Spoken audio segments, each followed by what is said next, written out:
So I think shame is the very best way to deal with these gangstalkers. When they generally use a 7 to 10 car pack, and when you think about it, none of these people, none of these perps have any kind of formal training as far as, how to clandestinely monitor somebody, or how to follow them around without running people over in crosswalks, or running lights, or running stop signs like I've seen them do numerous times, and putting people's lives in danger. So when you see them doing this to you, using shame can be an incredible tool. That's how I had an arrest made, and I had a young couple call the cops themselves and tell them, hey, we just listened to this guy screaming about how he was paid to stalk this guy, screaming about how we're going to get you, we're stalking you, we're being paid, it's my job now. And when you use shame in public and you get other people in the public to hear this, I mean, it can be very powerful. You need to get a witness. You need to get a witness, and you need to get these people talking. They are just as vulnerable as you are. They are absolutely just as vulnerable as you are. And if you can get them to yell it out, because they're human, they're going to make mistakes, and they've been offered. They're not like a fucking FBI agent. They may think they have some little fucking InfraGard card, or they're a little FBI agent, but they're not. They're just an average perp who is taking money. Think about it this way. They are taking money and using an expense account, because they give receipts in for what they buy when they're out running around chasing people, like when they go to a restaurant and sit next to you, when they go follow you into a store and they run around grabbing anything they want off the shelves in mass quantity because they can put in an expense account receipt. You have to use shame on them.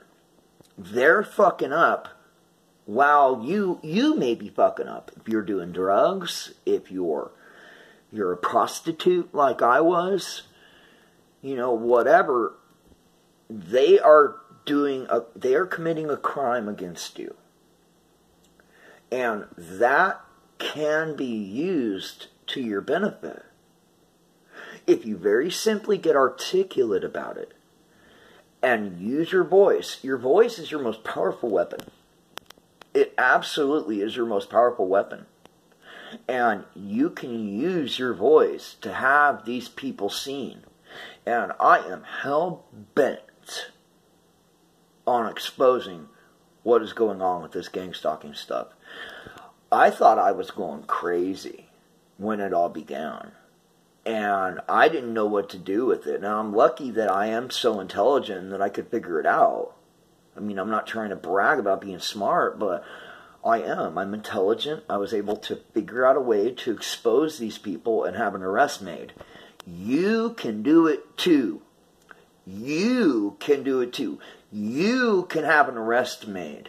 You can shame these people and put them out on Front Street.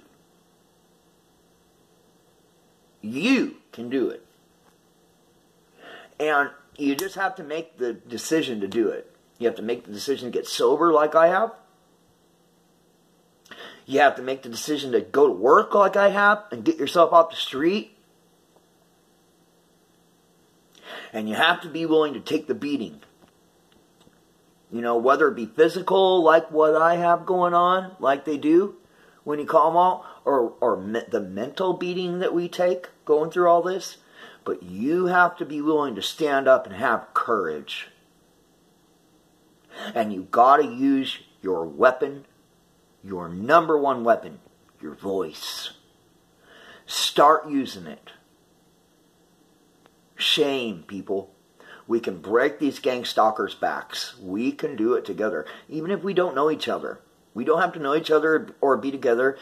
You just have to listen. I'm willing to take the time to start putting these videos up and teaching everybody how to beat this. Everybody just wants to tell you you're some kind of paranoid schizophrenic. That's like, oh, people are following me and blah, blah, blah. Well, I've got proof. I've got independent witnesses that heard somebody screaming and yelling at me that they were stalking me because I'm homeless. Well, I'm not homeless anymore. But most of all, I'm not powerless anymore. Because I have a voice.